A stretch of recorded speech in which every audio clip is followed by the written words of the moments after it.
Welcome to The Romantic Side of Suspense with Sarah Hemmerker.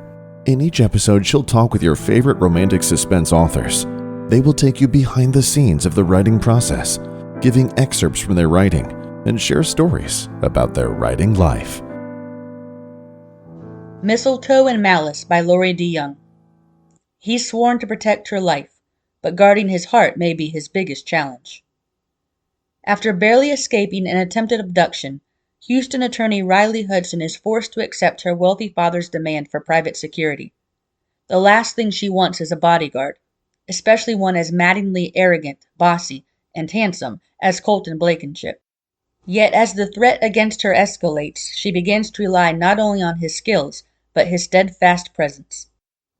Colton isn't thrilled about giving up his hard-earned holiday vacation to protect a spoiled heiress, but he soon learns Riley is nothing like he expected. Fierce, independent, and unwavering in her faith, she's everything he thought he'd left behind after tragedy shattered his own beliefs. As the unknown threat circles closer, the tension between them ignites into something deeper and far more perilous. When a second attempt on Riley's life nearly succeeds, Colton faces a terrifying truth. Protecting her means risking more than just his life.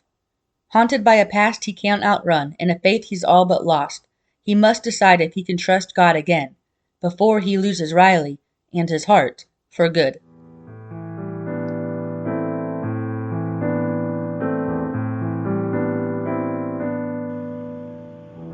On this episode of The Romantic Side of Suspense, I'm chatting with Lori DeJong, a contemporary Christian romance author who enjoys penning stories full of grace and the redemptive power of God's love that inspire others to hope regardless of the circumstance.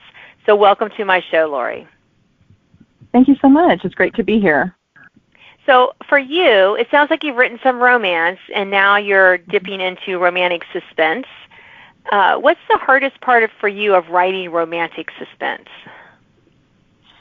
That would have to be the actual suspense thread, because my previous series was just contemporary romance, didn't have a suspense element or a mystery to it. So it was a bit of a departure for me, and this book too tends to skew more toward the romance, but there is a definite suspense thread that I had to wind through the story. So hopefully letting it unfold as it should. That was the hardest part for me, was timing as to when certain things should happen, not too fast, but not too slowly that the reader loses interest, that type of thing.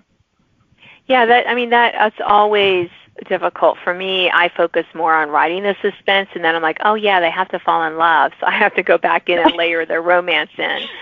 I'm just opposite of that. Yeah, and it's not that it's that super hard for me to write the romance part. It's just that I focus so much on the suspense because I love not giving away who is the culprit, who is after them. So I try to leave some of those breadcrumbs, those red herrings, having it be multiple people or no one, and have them figure how they figure that out. But then I have to go back in and add a little bit more of that romance in there. Can't forget the romance. I hear you on that. Yeah, I know. I mean, it's fun. You know, it's our minds all work different ways. I don't know anyone who does like all the threads equally well, easily. I guess equally easily, I will say.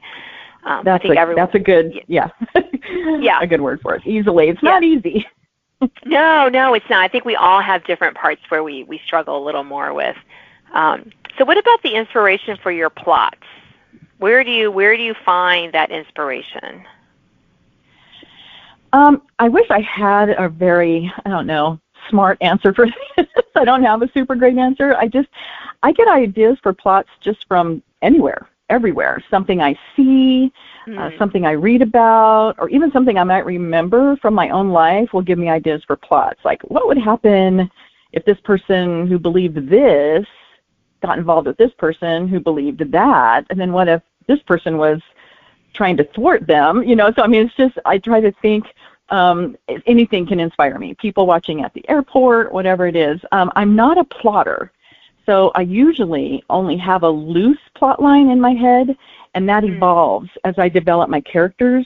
So I can really get inspiration from anywhere, because it doesn't have to be like a fully fleshed out thought. It can just be a little nugget, and then I just kind of go from there and flesh out characters that might work in that plot, and then it kind of evolves from there. Yeah, I hear you. I am definitely not a plotter.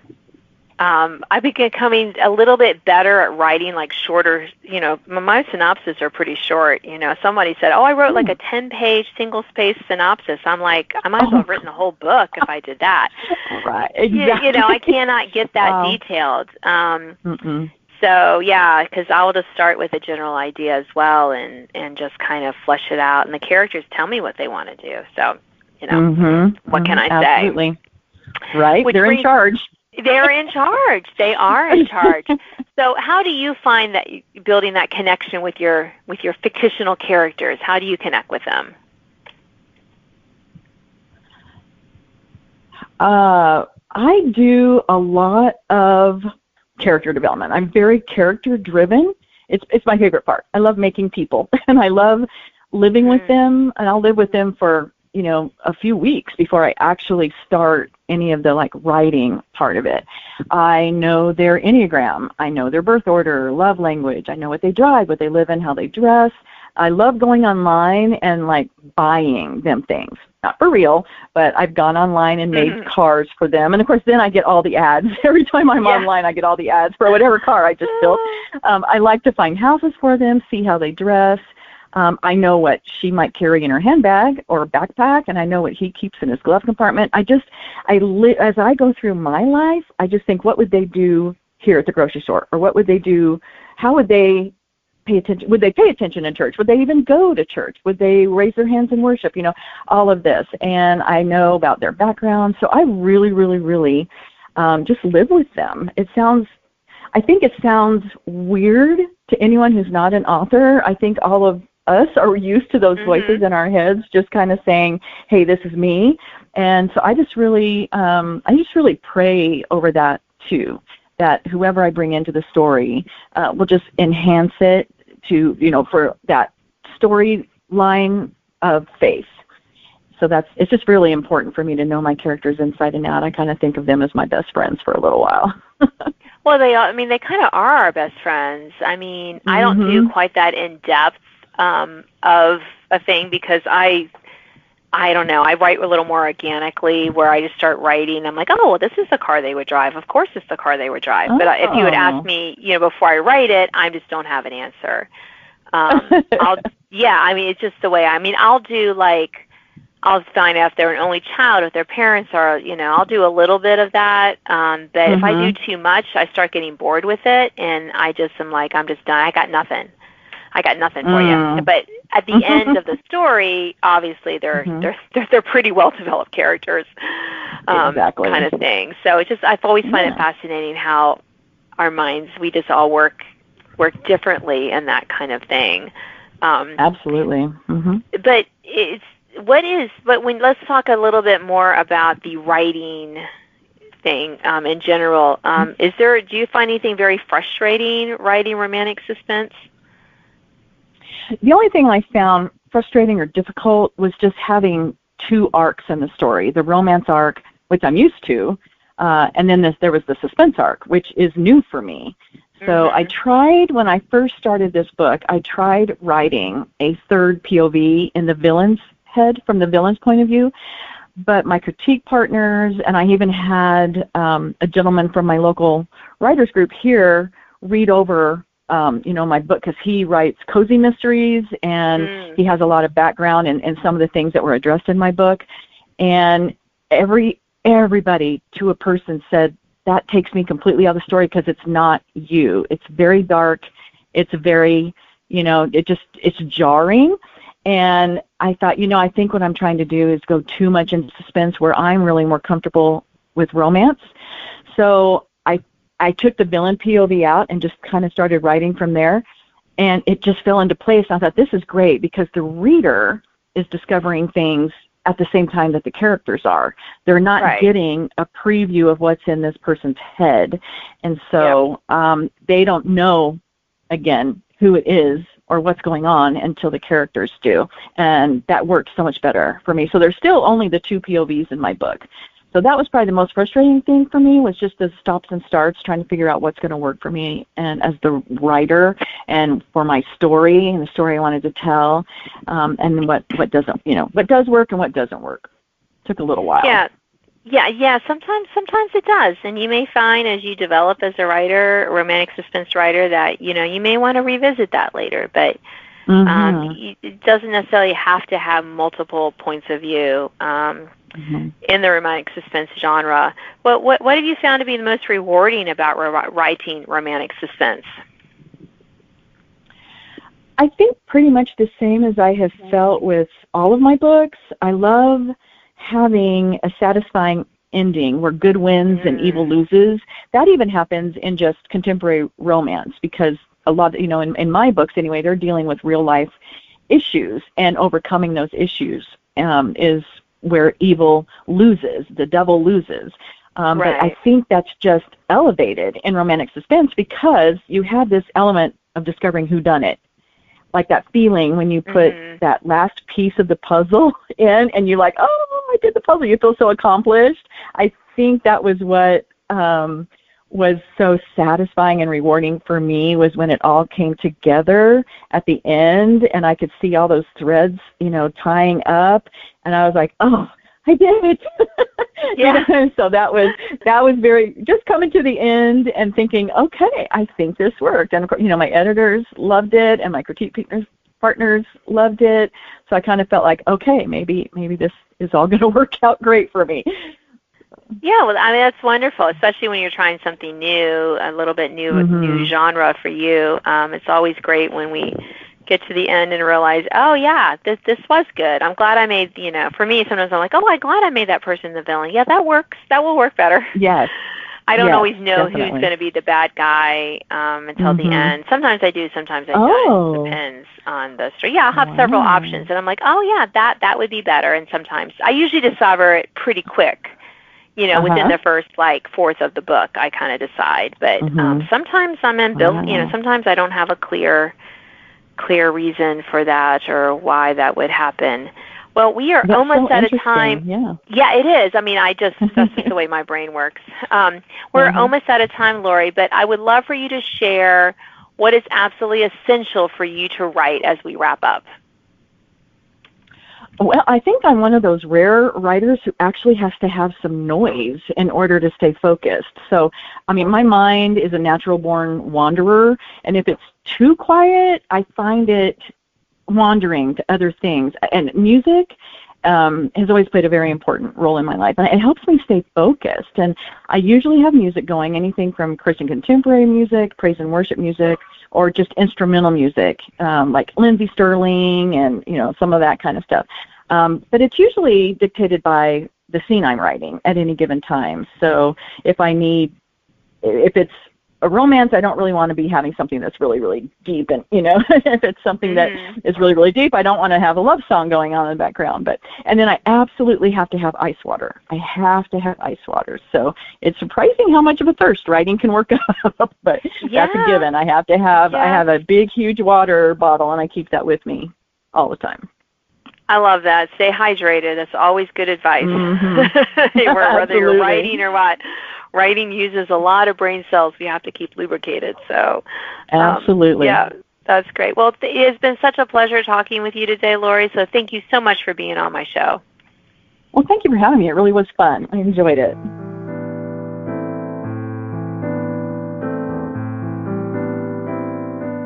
Now an excerpt from Mistletoe and Malice by Lori DeJong. I met someone, Riley grinned at her friend seated across from her at the cozy cafe, the promise of new love sparkling in Caitlin's blue eyes. Explains the dreamy grin you've been wearing since I got here. Leaning over her garden salad, Caitlin's smile widened. Her eyes shone brighter than the Christmas lights on the tree standing sentinel in the restaurant's front window. He's incredible. I've never felt so much so fast for anybody. Ladling a spoonful of lobster bisque, Riley regarded her across the table. I'm so happy for you, Kate. Has your dad met this guy? Caitlin's smile dimmed as she sat back in her chair and picked up her fork. You know my father. Nobody will ever be good enough. And Shane doesn't come with a name. At least, not one that will pass muster with Dad. Riley cocked her head. How'd you meet then? At the club. He was working in the golf shop last month when I went in for a new glove. We talked for a bit, I saw him a few times working around the club, and he finally asked if I'd like to go for coffee. We met the next morning and talked for hours. Good thing it was Saturday so he wasn't late for work. An employee? You're not concerned he's trying to get close to you for the wrong reasons?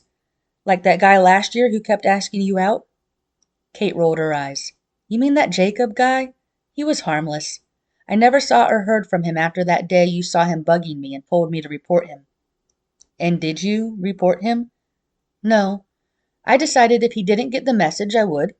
Guess he moved on to someone else. But Shane's not an employee. He's an IT contractor hired to overhaul the club's computer system. The day we met, he was installing software on the golf shop computer.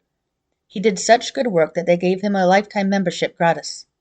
We've seen each other every day since that first coffee. We work out, play tennis, golf. He loves all that stuff as much as I do. He sounds amazing. Riley took a sip of the warm bisque, perfect on this rainy mid-December day. What does he think about your work as a social media influencer? Caitlin shrugged. He wasn't sure what to make of it at first, me living my life in front of the world. But then he saw it's only a part of my life I let them see. What products I'm endorsing, where I'm traveling, events I attend, and now my faith. After taking a dainty bite of her salad, Caitlin regarded her again. When you led me to the Lord 6 months ago, that didn't sit well with my dad when I shared my decision with my family. Not at all. Now? She shook her head. I bring home this middle-class boyfriend and I'm sure to get another earful about my poor choices. Sighing, she pushed a cherry tomato around leaves of radicchio and kale, her gaze following its path. I'm dreading it, but I know I need to introduce them soon.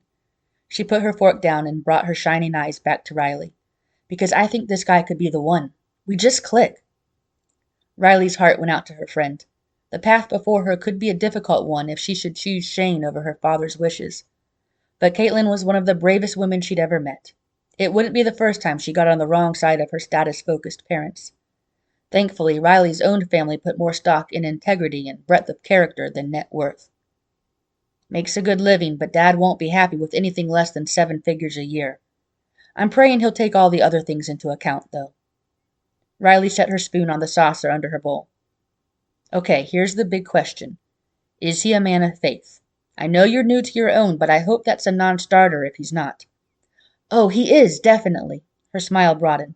I've been attending his church with him and he prays with me, Ry. Isn't that amazing? It was, and Riley couldn't be happier for her friend. Just make sure I'm invited to the wedding if he is indeed the one. Caitlin giggled. Oh, honey, you'll be standing right up there with me. With his 9mm Glock resting in its shoulder holster under his suit coat, Colton watched the post-funeral guests milling quietly around the opulent living room of the Honorable Josiah Mullaney. Their older daughter had married and now lived in her own estate in the Woodlands. Their younger daughter had been lowered into the ground that afternoon, under a late April sun, in a box befitting a woman of her means. Rosewood, the officiant had said at the funeral. A rare and beautiful wood for the rare and beautiful Caitlin Rose Mullaney. Colton moved to the entry hall. He felt like an interloper, a voyeur watching grief penetrate this place like a fog, dense and dark without remedy. This fog would never go away. He knew that all too well. Nodding to his co-worker stationed at the front door, he turned to scan the room. You ate? Yes, sir. You? Not yet. Go get a bite. This place is locked down tighter than the White House. I can keep an eye on the senator from here and let you know if he wants to leave. Not hungry. Then at least go get some air. It's been a trying day. Colton shot a glance at Trevor, a fairly new agent with the private security firm he'd been with for the past 4 years. He'd have to do a better job at not letting his personal life seep into his work. Still, Trevor had a point. Some fresh air might help him regroup. I'll be back in 10. The job usually kept his mind and body busy, which he preferred to days like today, when he had too much time on his hands to think, to feel, more than he'd wanted to over the past year, 7 months, and 4 days. At the graveside, he'd been on alert, watching for anyone who might be a threat to the senator after a high-profile vote last month had garnered more hate mail than normal. Here at the estate, though, there was nothing for them to do but cool their heels, at least until the senator was ready to return to his own River Oaks estate, which he kept as well as the brownstone he used in the nation's capital. He let himself out a back door into the waning sunlit afternoon. Dusk would settle in soon, and darkness after that, as it did every day. Day in, day out. Repeat. Life went on, never waiting for grief to loosen its insidious grip. His gaze raked the area around the large terrace, his focus landing on a woman seated on a stone bench, head bowed and arms crossed over her stomach. The door shut with a soft click behind him, and her head snapped around. I'm sorry. He'd assumed she'd been crying, but there were no tears that he could see. I didn't mean to disturb you. I'll go back inside. No, it's okay. She stood and smoothed her dress over narrow hips. Just having a little talk with God. She took a few steps in his direction. I don't want to keep all this sunshine to myself. Praying. She'd been praying. Something he hadn't done in, 1 year, 7 months, and 4 days. As she moved closer, his brain took the usual notes. Shoulder-length dark hair worn straight and pulled behind her ears. Bangs that brushed her eyebrows. Petite and slender. No doubt another society princess, if the obviously expensive black dress she wore was any clue. Not to mention the ridiculously high-heeled red-soled shoes, designer sunglasses, the diamond pendant around her neck, matching earrings, and tennis bracelet on her delicate wrist. She halted a few feet away and crossed her arms over her middle. Are you a friend of the Mulaney's? No, ma'am. I'm on the job. What job would that be? Peterson Security. Personal protection detail. One eyebrow hitched, and she pushed her sunglasses up onto her head, revealing eyes that competed with the emerald ring for most intense color. And who are you protecting, personally, from out here? He held back a chuckle. This one had spunk. He could hear it in her voice, see it in the set of her shoulders, pulled back, confident. Senator Congdon, but I'm not needed until we leave the premises. I see. When he said nothing further, she offered her hand. Riley Hudson. Of course. Daughter of Andrew Hudson, one of the Houston moguls sitting with the grieving judge and the senator inside. A billionaire financier and another of Peterson Security International's high-profile clients. The Hudsons didn't have a protection detail per se, although Peterson installed and manned the high-tech security system at their posh estate. Their driver was also a Peterson security specialist, aka bodyguard, as needed.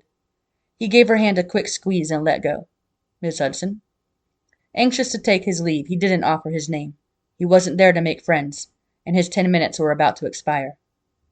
I take it the guy with the earpiece by the door is with you? Yes, ma'am. She turned her eyes to the horizon with the sun settling into its journey to the other side of the globe. Eyes shimmering with the fallout of grief, yet she held a measure of quiet strength about her. Not like she would fall apart any second. Fortunate, because comforting a distraught woman was not among his specific skill set. He cleared his throat. I'm sorry about your friend. Everything I heard today tells me she was special. Beyond.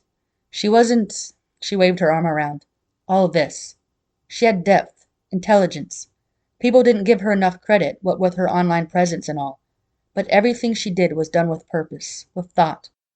She swallowed and crossed her arms again as her gaze went back to the grounds beyond the terrace. Only 4 months ago, she was practically giddy about Shane. I can't believe it. It doesn't make sense. She shook her head and turned back to him. She shouldn't have died like this. Nobody should die like this. His chest tightened at the anguish in her eyes. He'd been on the other side of the country when Miss Mulaney had reportedly been found dead by her boyfriend, stabbed over 20 times in her own kitchen. That same boyfriend now sat in jail, Caitlin Mulaney's blood on his hands. And if there were any justice in the world, Shane Everett would be locked away in a cage for the rest of his life. Thanks for listening to The Romantic Side of Suspense with Sarah Hammerker. If you enjoyed this episode, please leave a review. You can sign up to receive notifications of upcoming podcasts and listen to previous editions at sarahhammerkerfiction.com.